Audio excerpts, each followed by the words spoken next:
Hello guys, magandang araw po sa inyo lahat. Nandito naman po tayo uli sa panibagong vlog. Vlog number 11. Ito po ay tungkol sa pag-repair ng jigsaw. Ito po ay jigsaw uli, model 4350 CT. Ito yung medyo heavy duty ngayon ng Makita na jigsaw na corded. Itong marami itong gamit guys. Meron itong variable, may variable speed to, at saka meron itong controller. Pag makakontrol mo yung bilis nito ng nasa puwitan po yung controller nito guys. Yung may problema pala yung niya, tool retainer niya. So, yun guys, yun yung pindot. Check muna natin guys kung gagana pa. Gumana nga pero mukhang may mga bato sa loob. Hindi maganda yung guys, hindi maganda yung tunog. Kailangan natin check kung bakit. Pangit parang may talaga, may tama. Ito pa lang yung dito guys, maganda to guys. Yung nakaraan kong vlog ng jigsaw, yun yung pinakamahina ng jigsaw na Makita. Ito naman yung pinaka the best ngayon. Yung 4300 kasi na model, kasi yun guys, classic kasi yun. Ito kasi yung bago ngayon. Ito, gusto ko itong gamitin. Pwede ito sa pambakal, kahoy. Ito, all around to. Talagang the best to guys. Best to. Saka maganda na ito, nakokontrol mo talaga yung bilis ng ng galaw ng talim. Kasi meron siyang controller sa likod. Ganon din naman yung isa, yung maliit, may controller din sa likod. Pero ito, may kasama kasi itong guys, may sipa. Alam mo yun? Parang kusa siyang tumutulak. Kaya may sitig niya sa gilid para yung tip niya ang kusang tumutulak. Hindi mo na kailangang itulak. May sarili siyang sitis na kusang tumutulak. Pero gamitin mo lang yun guys sa pag-cut mo na pang straight. Hindi kasi pwede yun sa pag nag-cut ka na mga curve. Kasi sira kasi yung curve mo. Sa bagay, pag mayroon ka ng ganito guys, makakabisado mo na rin siya. Unboxan na natin guys kasi para malaman natin kung ano sira. Nalaman na natin yung isang sira, yung tool retainer niya sira. Kumbaga hindi na naglalak yung yung tool retainer. Nalalaglag na yung talim. Tsaka ang pangit din ng tunog niya. Parang may problema sa loob kaya kailangan nating buksan.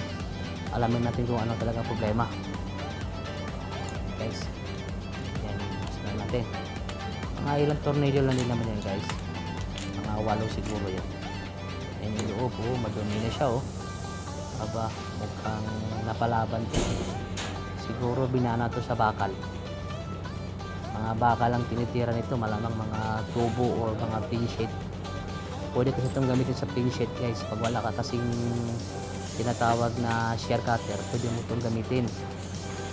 Yung mga pa-curve na sa pin sheet, pwede mo itong gamitin. Pwede rin mga tubo, yung maliliit na tubo, at saka yung deform bar, pwede mo rin itong gamitin sa deform bar. Palitan mo lang siya ng talim. Ngayon, buksan na natin guys. Ito pala guys, medyo matrabaho to kasi doon sa isang jigsaw. Yung isang jigsaw, saglit lang yun ito, matagal to. Alam mo kung ano problema nito guys, yung paglinis. Pag marami na kasi yan sa alikabok sa loob, talagang nakakainis linisin. Pero ito, mukhang hindi na tayo maglilinis ito kasi mukhang bago pa. Bago pa nga guys, kulay dilaw pa yung guys. Kulay dilaw pa yung kulay ng grasa, ibig sabihin bago pa to. Siguro ang problema nito guys, yung ngipin ng armature at saka gear. Malamang napudpud na o bumaloktot yung shafting ng armature nito. Kasi pag ganun kasi ang guys, madalas kasi pag ganun ang ingay, pag medyo karagal siya, yun ang problema. Kung hindi bearing, yun talagang problema, na deform yung armature, bumaloktot or nabungi yung gear. Pero tingin ko mukhang hindi dito bungi yung gear kasi di ba parang bumaloktot to o medyo podpod na ng konti yung gear. Ibig sabihin gamit na gamit siya guys. Siguro binana talaga to sa mga tubo, sa bakal to ginagamit ganito. Kasi kung kahoy lang guys, hindi siya abot ng ganyan sa tibay ng na to. Saka yung gumamat ito, nagmamadali siguro. Malamang binana talaga sa mga tubo. Tanggalin muna natin yung dalawang alin na ano na tornilyo guys, para matanggal natin siya lahat. Tsaka may retainer ring din po yan. Kailangan mo rin dyan ng special tools. Tanggalin mo yung retainer ring na nakakabit para matanggal natin lahat. Medyo hindi naman gaano komplikado itong parts na guys kung ano. Ang problema lang kasi dito yung paglinis. Pag tumagal na kasi yan, hindi mo nililinisan yung mga kinakain ng kahoy, yung mga ano ba, yung mga alikabok pumapasok sa loob. Yung grasa na yan sa loob, makakaluwa na yan ng mga kinain na kahoy, yung mga pinong-pinong, tapos titigas yan. Hanggang tumagal na, mahirap nang linisin. Doon katatagal. Pero ito, madali lang to kasi hindi na dito kailangan linisin kasi linis pa eh, ano pa eh. Kung sa tubig pa to guys, napakalinaw pa. Yan, nakalagay natin yung retainer para matanggal natin yung gear na yan. Yan yung retainer mo guys. Kaya pag natanggal natin yan, kikita natin natin sa loob. Ilan lang din naman yung mga parts nito guys. Saka lang naman ito nagiging, ang ano lang talaga ito, paglinis, yung pagmintinas ito nakakaan. Makain ng oras. And okay naman yung ano niya. Balancer niya okay din. Anong problema yung balancer. Ito medyo manipis na yung ngipin guys. Ibig sabihin talaga napalaban siya. Hindi naman siya nabungi pero parang ano siya, makapal kasi yung ngipin niya eh. Medyo manipis na ibig sabihin. Talagang napalaban siya. Ayun, check natin yung armature guys. Anong nangyari. Tanggalin natin sa housing niya para makita natin ng mabuti. Para masilip natin ng mabuti kung ano talaga nangyari. Maganda kasi yung makita natin. Sigurado. Tanggalin na natin. Para makita natin. Ayan. Ayan. Ayan na. O, diba? Medyo paluktot. Medyo paluktot ng konti guys. Medyo paluktot.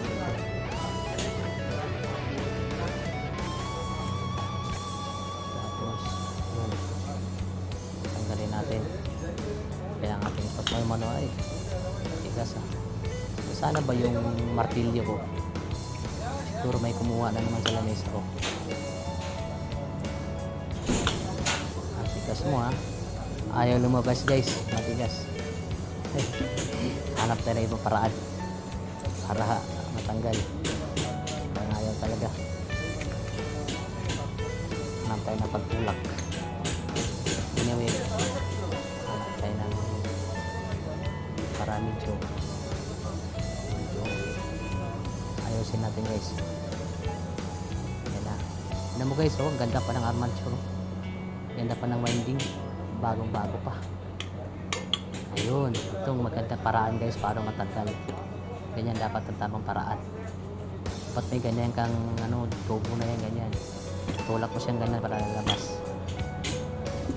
Yun. Lumabas na guys. Kailangan natin ano. Lalabas talaga siya. Tingnan natin maigi. Hanap tayo na pagtanggal para makita natin. Para sigurado.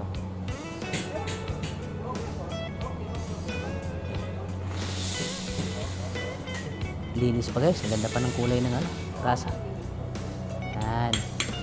Taluin natin para lalabas. Yun, isang talo lang. Tanggal siya guys. Yan. Tanggal siya. Yan guys. Yan yung armature. So, okay pa naman yung bearing. Okay lahat. Kaso nga lang yung ngipin guys may tama na kaya pala maingay. Medyo ano siya, na-deform siya. Ibig sabihin talaga guys napakatigas ng ano. Oo. Deform yung ano. Bumaluktot siya ng konti. Talagang ano to guys, tinulak to ng ano. Yung paggamit sa bakal, talagang tulira siya.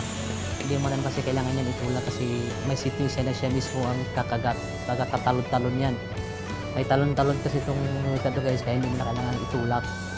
Ginawa siguro dito ng gumagamit. Tinulak na. Tapos pinatalon-talon pa kaya ganun. Kaya bumigay yung ano niya, tool retainer, nasira. Kasi nahihirapan din, malamang nabali din dito yung talim niya, yung blade niya. Kasi pinirasa nga. Hindi ko lang alam kung nagmamadali dito yung gumagamit. Napakaswerte ng ano gumagamit ito. Ang ganda ng unit niya. Pero nasira pa rin. Hindi ko lang din kasi matiyak kung gaano kalaking tubo ang pinutol nito. Kasi talagang ano bumigay talaga yung ngipin ng ano, hindi basta-basta kasi bumibigay yan guys. Matibay talaga kasi yan. Yung dito na yan, talagang pang ano yan, yan ang pang-video ko na yan. Ayun, palitan natin siya ng ano guys, armature na bago. Kaya ang retainer din niya, palitan natin. Tool retainer niya, yan yung kasi sira. Kaya palitan natin yung bago. Kaya yan natin. Nakaset na yan guys, baka ikakabit ko na lang. Hindi kayo natin napahirapan na makita, nakaset na yan. Yan yung gear niya, nakaset na rin yan. Isasalpak mo na lang. At saka yung armature niya, yan yung armature niya bago. Bagong-bago. Yan, gano'n. Palitan natin yung bagong armature guys para maganda yung tunog. Yan yung pangalan ng ano na guys, yung carbon. Yan, original talaga yun guys. May talaga yan class A. Hindi kami nagkakabit ng class A dito guys. Bawal sa amin. Walang class A dito. Walang ano dito. Talagang puro genuine parts yan. Pati tornilyo dito guys. Talagang genuine yan. Yan. Yan. Dalawang tornilyo palayan sa paa. Yung paa kasi na guys kulang ng dalawang tornilyo. Ayun o. Ano, dalawa. Palitan natin ng dalawang tornilyo para magandang takbo. So ngayon guys, so nandito na lahat yung kailangan natin. Ikabit ang ating itong armature. Papasok natin check guys. Pero bago natin ipasok yun guys, yung ano na yan, ilis-ilis na muna natin itong gilid kasi sobrang dumi. Parang tingin ko bakal ata yung ano guys, na ano talaga sa bakal. Hindi talaga parang, sigurado talaga bakal talaga pinutol nito. Tibay na guys. Yung, so kung tutuusin guys, pwede pa naman talaga yung armature na yan. Tunog lang naman ang problema. Pero para sa akin, hindi maganda yung tunog. Ayaw ko ng ganun tunog. Sa ibang technician siguro, sasabihin siguro nila na okay lang. Okay lang, pero para sa akin hindi okay. Maingay, hindi siya natural yung tunog. Hindi ganun yung tunog ng ano. Tsaka yung mga nagtitipid, pwede na. Para sa akin hindi pwede. Palitan natin ng bago. Bakit pa tayo magtitipid? Kumikita naman yung construction, diba? Siyempre ibigay natin ng tamang unit sa mga manggagawa para mapabilis at maganda yung resulta ng trabaho nila. Yung mga project kasi natin guys, minsan kasi nagdidepende kasi yan sa mga gamit natin. Kung ang gamit natin mga lang, ordinaryo lang, hindi talaga asahan mo talaga na hindi din maganda yung resulta. Kung maganda man ang resulta, abutin ka ng siyam-siyam, diba? Yun naman talagang dahilan guys, kaya bumibili tayo ng mga magagandang tools para mapabilis natin yung ating trabaho at saka maganda yung resulta ng ating trabaho. Hindi na tayo hirap, matutuwa pa yung natin, yung customer natin kasi maganda yung gawa natin. Ganun lang naman kasimple guys. Saka hindi ko maintindihan itong ibang mga contractor, construction firm. Masyadong kuripot, nagrereklamo kesyo, mahal daw yung pyesa, mahal ang paggawa. Pag naningil naman sila ng mga customer nila, mamahal din naman, di ba? Bawi-bawi lang yun, bawi na lang sa customer nila. Ito guys, ikabit ko na guys ha. Ilalagyan muna natin ng grasa. Diyan ako kumuha ng grasa guys kasi madami naman grasa, tsaka bago pa yan. Tsaka guys, ipupush natin yung guys, hindi natin pwedeng pupukila ng martilyo yan. Kasi pag pinupukat ng martilyo yan guys, ma-deform yan, kaya kailangan natin ng brace. Kailangan natin ng tawag nito, yung brace talaga. Arbor brace pala ang tawag doon. Hindi ko na lang ipakita sa inyo guys kasi doon sa kabila. Ayan guys, nakabait na, diba? Okay na. Ganda na ng takbo niya. Ayan guys, tanggalin natin yung mga nakakabit sa puwet ng armature. Meron kasi nakakabit yan. Yan o, nakakabit yan yung rubber niya, rubber ring, yun yung tinatawag na rubber ring. Kasi yung bearing kasi din sa puwit guys, nilalagyan pa yan ng rubber para sumikip doon sa housing. Tsaka parang anti-vibration kasi yan guys. Yan ang purpose niyan. Yan. Kaya rubber ang kinabit niyan. Ngayon, tanggalin natin yung magnet. May magnet din yan guys. Tingnan mo, may magnet din na maliit. Yan, yung magnet na yan. Ang purpose naman ng magnet niyan guys, di ba nasabi ko na nung nakaraan, yung gumawa ko ng unit na 9237C ata. Parang, yun nga yun. May may controller yun. Basta may controller guys, meron din talagang magnet na katapat yan. Kaya siya may magnet kasi may controller yan. Except kasi sa control mo sa variable switch niya, meron din talaga siyang sariling controller na na ganyan. Kaya yan siya guys, yan. Yan yung controller niya. Yan. Yan yung controller niya guys. Dyan siya. Yan yung magnet na yan. Diyan natin ilalagay guys. Controller niya. Yun. Yan. Meron siyang ring. Clip ring. Yan guys. So yung controller doon na kulay kulay orange. Yun yung doon sa tatapat. Papakita ko sa iyo kung saan sa tatama. Kaya kailangan talagang may magnet. Pwede naman yan, hindi mo lagay ng magnet, hindi mo paganahin yung controller niya guys. Kaso nga lang, high speed kaagad yan. Magwa-wild yan, lagi kasi yan, nagwa-wild. Yan guys.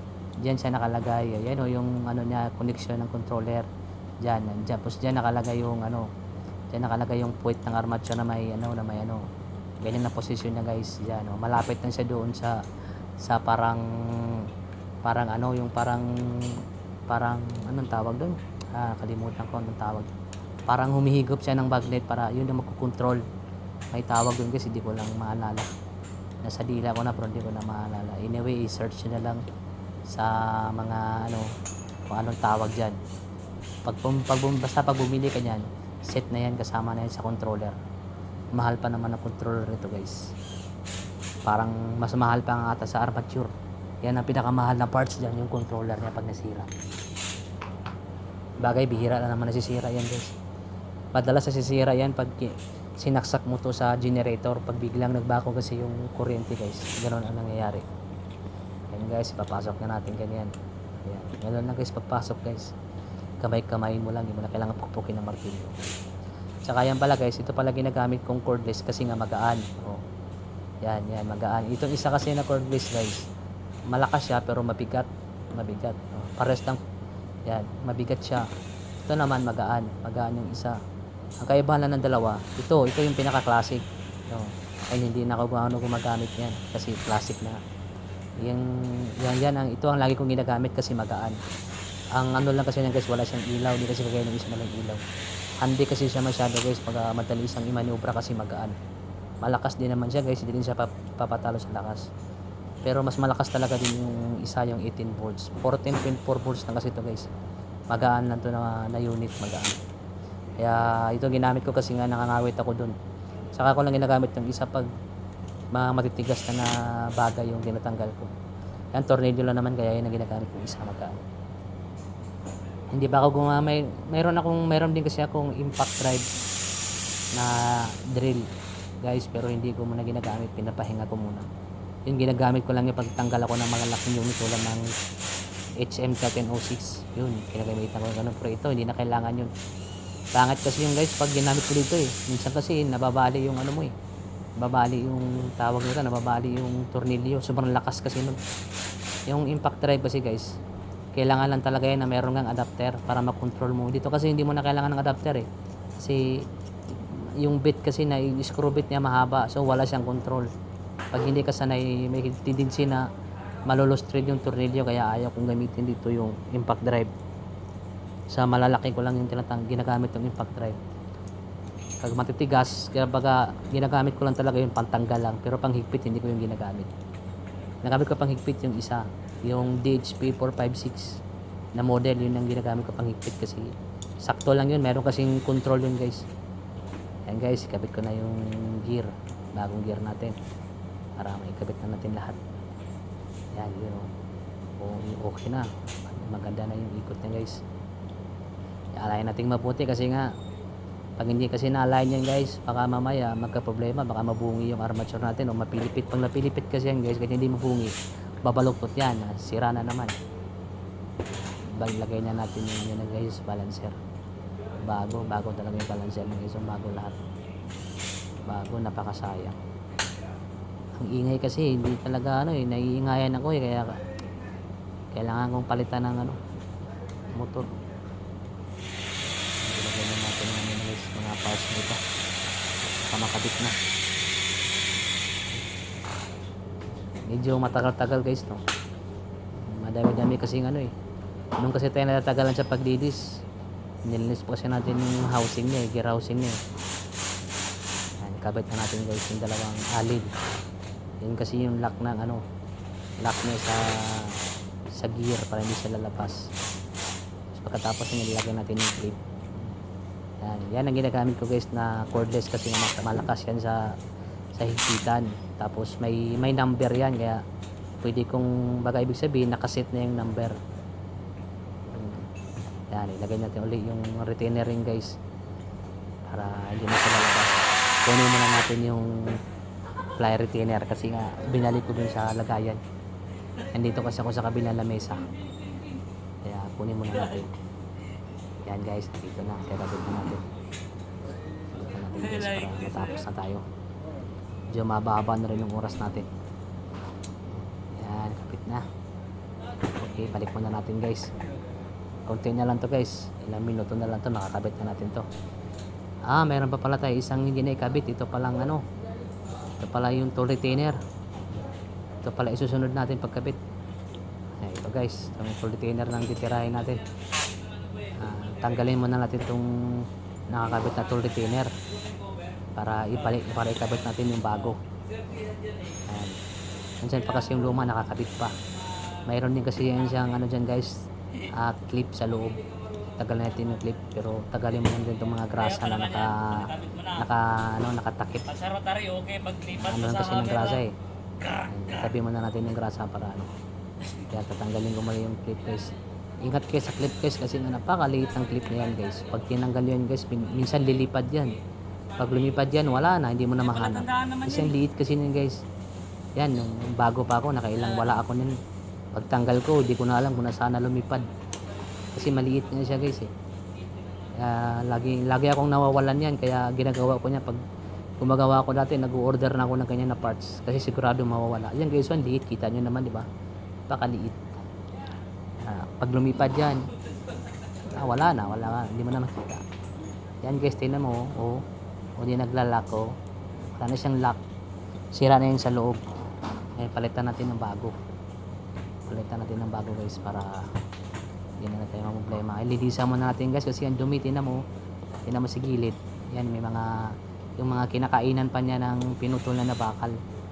Yan, matagal kasi matanggal yan linisan natin para paano kahit matanggal man lang yung mga panganay na dumi. Bagay hindi naman yun nakikita pag manalagyan na natin yung takip, pero kailangan pa rin natin linisin. Nakakahiya. Ang mahal pa naman ang singil dito tapos hindi natin lilinisin. Mamaya sabihin ng customer, bababayad ako ng service charge, hindi mo lang nilinisan, di ba? Oo nga naman, siyempre service charge kasama na rin yung paglinis niyan. Kaya ganun. Kita ko naman customer, makagalit ako, nagbayad ako ng service charge, hindi mo lang malinis-linisan, di ba? Kaya linisan natin ng konti guys. Matanggal lang yung mga panganay na dumi, okay na. Kasi understood din naman yan guys, kung linisan talaga natin ng mabuti, kung ibabrush ko pa yan, bababad ko pa sa tubig yan, matagal guys, napakatagal. Nasabunan ko pa yan, babrush ko pa yan, patuyuin ko pa, tanggalin ko pa yung mga grasa, syempre babasahin ko, di ba, tanggalin ko pa yung mga grasa, lagyan ko pa ng panibagong grasa. Hindi na kailangan guys, dyan na naman natin tanggalin sa yung mga panganay lang na yan lang tatagalin natin. Hindi na natin kailangan pakintabin dyan. Hindi kasi uso dito kasi guys yung pakintaban ng unit. Ang uso dito guys, gumagana yung unit na tumatagal. Sa Pinas kasi guys, iba yung dyan minsan napipikay. Ang ganda ng unit, napakakintab pero bulok pala sa loob. Dito guys, iba dito guys. Bulok tingnan sa labas pero pag pinagana mo ang ganda. Kasi ang mga tao dito walang pakialam sa panglabas na anyo. Ang style dito guys, yung performance ng machine. Kasi madudumihan din naman yan guys pag nandun ka na sa site Di ba? Kaya hindi mo na kailangang malinis masyado. Importante, maganda yung serbisyo ng unit mo. Ganyan, kapit na natin guys. Pero guys, payo ko lang, pag nagtanggal kayo ng ganyan, tingnan nyo maigi, baka mabaliktad yung pagkabit. Pag nabaliktad nyo kasi yan guys, tatanggalan naman kayo uli. Tandaan nyo kung saan nakaharap yung ano niya. Kasi baka akala nyo baliktaran yan, hindi po yan baliktaran. Mayroon diyang harap, mayroon diyang likod. Ngayon kung hindi mo mahalata, magugulat ka pagkabit mo na, uy, baliktad to ah. Hindi mo na siya babuksan. Meron kasi yung tool opener. Kaya nakatapat doon yung parang ano niya, parang key niya. Ayun guys, napasok na. Napasok na siya. Ngayon, ikabit na natin yung ano na, yung clip na maliit. O yan, yung clip na maliit. Ikabit na natin yan. Kailangan din guys, matalas yung mata mo kasi sobrang liit. Tapos kailangan maganda yung diin mo kasi pag natabingi yan guys, pag diin mo, tatalsik na naman yan, mawawala na naman yan, perisyo na naman. Kailangan talaga matindi pagsasanay yung gagawin dito. Araw-araw mong ginagawa, sigurado. Ayan guys, kapit na, okay na. Kapit na natin lahat yung mga naiwan. Ayan. Iwan na mga naiwan niya, kapit na natin. Ayan na guys. Ilagay muna natin ng konting grasa. Medyo dumulas naman yung ano niya. Yung ano niya, yung tawag nito. Nakakalimutan ko na yung tawag. Ano na yun? Middle bearing pala. Middle bearing niya para kasing ano yun, arm. Kung sa iba pa ang tawag niyan, arm. Yan. Yun, ganun lang siya guys. Kabit mo na ng ganyan. Tapos tutornilyo na naman natin. Apat na tornilyo lang yan guys. Ganun lang. Ganun lang siya kasimple tingnan. Ganun lang siya kadali tingnan. Pero pag ginawa mo na anak ko, napakatagal gawin. Lalo na pag luma na yung machine. Dahil sa paglilinis. Kakain ka dito ng minimum kalahating oras. Ito nga, kalahating oras na nga ito ata eh. Ginagawa ko. Lalo na pag nilinis ko pa yan, kulang kalahating oras na. And guys, nakabit na. Ayun, isalpak na natin guys. Nakabit na natin. Punasan mo na natin yung housing sa loob kasi parang nanggigitata na talaga. Parang ano talaga siya. Halata talaga na gamit. Sulit din naman yung may-ari nito. Malamang warranty na naman to. Kasi mukhang bago. Pero pag ako hindi ko to iwawarranty, hindi naman to factory defect eh. Talagang overuse ang tawag nito. Kaya ganito nangyari. Mali yung paggamit nito guys. Gamitan na natin ng gloves guys. Kanina kasi nagpalit ako ng gloves kasi nga madumi yun eh. Ngayon nasa labas na tayo. Siyempre gamitan natin ng malinis na gloves para hindi naman dumumi yung housing ng unit natin. Yan, ikapit na natin guys. Kailangan i-arrange mo yung mga wire guys para hindi magulo. Marami kasi ang mga wiring sa loob pero dapat pag nagkabit ka, iayos mo para hindi magulo. Tsaka baka mamaya pag tornilyo mo, tatamaan sa tornilyo mo, na-ground ka pa. Yan. Iba talaga guys pag inayos mo yung mga wire. Tsaka maganda tingnan pag nakaayos. Diba? Hindi kagaya dyan sa Pinas yung mga wire ng telephone wire din sa poste na hindi mo alam kung paano kaya inaano yan ng mga technician, paano nila nalalaman kung saan ang wire mo sa telephone dyan. Sa sobrang dami. Diba? Napansin mo din sa Pilipinas yung mga poste. Ang gulo ng wire, Diyos ko. Huwag natin gayahin yun. Siguro napaka-genius siguro ng technician nun kaya hindi sila nalilito sa mga wire na yun. Parehas pa naman yung kulay, puro itim. Diba? Kaya mahirap. Huwag natin gayahin yun guys. Ang hirap manghula. Sayang yung oras natin. Ayan guys. Talagang inayos ko talaga muna yung wire pagkabit ng carbon brush para maganda yung takbo. Hindi tayo paulit-ulit. Hindi ko na kailangan itong i-tester guys kasi gumana naman eh. Na-test na natin kanina eh. Ang problema lang naman ito, may ingay at saka yung tool retainer niya sira. Ayan. Sabi mo natin ikuting, baka naglalak. Okay guys. Talagang maganda yung smooth yung ano. Kabit na natin yung takip guys. Ayan, takpan na natin. Para malaman natin kung okay. Yun. Ayan na guys.